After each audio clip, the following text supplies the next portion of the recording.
शेतकरी बंधूंनो, आपण ज्यावेळेला सेंद्रिय खतं वापरतो त्याच्यामध्ये निंबोळी पेंड असेल, करंजी पेंड असेल, त्याचबरोबर आपण ग्रीन हार्वेस्ट का म्हणतोय तर ग्रीन हार्वेस्ट ज्यावेळेला आम्ही कृषी विद्यापीठामध्ये 90-91च्या दरम्यान ज्यावेळेला होतो त्यावेळेला हे ग्रीन हार्वेस्ट मी आमच्या हळद संशोधन केंद्र डिग्रज या ठिकाणी स्वतः टेस्ट केलेलं आहे. आणि हे एखादं कुठल्याही कंपनीचं प्रॉडक्ट जेव्हा टेस्ट करतो तर किमान 3 वेळा टेस्ट करावं लागतं. तर याचे रिपोर्ट याच्यामध्ये वेगवेगळ्या पेंडीचा समावेश आहे. दुसरी गोष्ट याच्यामध्ये हे जर वापरल्यानंतर आपल्याला कुंदकुजीचाही प्रॉब्लेम फारसा कमी होतो. त्याच्यामुळे आपल्याला ग्रीन हार्वेस्ट आपल्याला वापरणं फार चांगलं आहे. त्याचबरोबर आपल्याला हळदीच्या पिकाला जर कूज लागली, आपल्याला जुलै ऑगस्ट मध्ये हळदी कूज लागते, यावेळेला याच कंपनीचं आपल्याला WMF जे आहे विल्ट मॅनेजमेंट कोर्स म्हणून त्यांनी तयार केलेलं आहे, हे सुद्धा आपण टेस्ट केलेलं आहे. आणि हे जर आपल्या शेतामध्ये आपण ज्यावेळेला पाऊस सुरुवात होते आणि जुलैच्या दरम्यान किंवा ऑगस्टच्या दरम्यान जेव्हा पावसाचं पाणी साठायला सुरू होते त्यावेळेला जर आपण वापरलं तर त्याचा रिपोर्ट अतिशय चांगल्या पद्धतीने या भागामध्ये बऱ्याच शेतकऱ्यांनी, आम्ही न विचारता शेतकऱ्यांनी सांगितले आम्ही काय वापरलंय.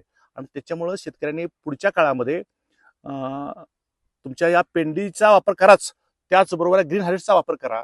आणि ज्यावेळेला सड चालू होते त्या सुरुवातीच्या काळामध्ये, सड आल्यानंतर आपण करण्यापेक्षा सड येण्यापूर्वीच्या काळामध्ये WMFचा वापर केला तर आपल्याला अतिशय चांगल्या पद्धतीचे रिझल्ट मिळतील. तरी तुमच्या पद्धतीनं हे सुरुवातीच्या काळापासून ह्या जैविक खतांचा किंवा WMFचा वापर करावा.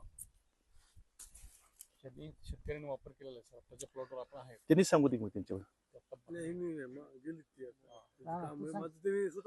तुम्ही म्हणा, कोणतरी म्हणा तुम्ही हा WMFचा वापर केलेला आहे इथं आणि कन्सोरिया बी यांचं. हा नाही नाही, आता मी सांगितलं, आता शेतकरी कुठे आहेत त्याला बोला की. त्याच्यामध्ये जवळपास 5-6 ठिकाणी भेंडी वापर झालेला पैसे. आता एकंदरीत जर बघत असताना हळदीमध्ये आपण बघतोय परभणी, नांदेड, हिंगोली या भागामध्ये फिरत असताना हळद काढणी मोठ्या प्रमाणात सुरू झालेली आहे. आणि यावर्षी जर बघितलं तर पाऊस सातत्यानं जवळपास नोव्हेंबर-डिसेंबरपर्यंत पाऊस राहिला, त्यामुळं हळदीमध्ये मोठ्या प्रमाणामध्ये कंदसड, मुळकूज ही मोठ्या प्रमाणात दिसून आली. आणि आज जर बघितलं तर उत्पन्नामध्ये मोठ्या प्रमाणात घट होताना दिसत आहे, जवळपास 25-30% उत्पन्न घटताना दिसत आहे.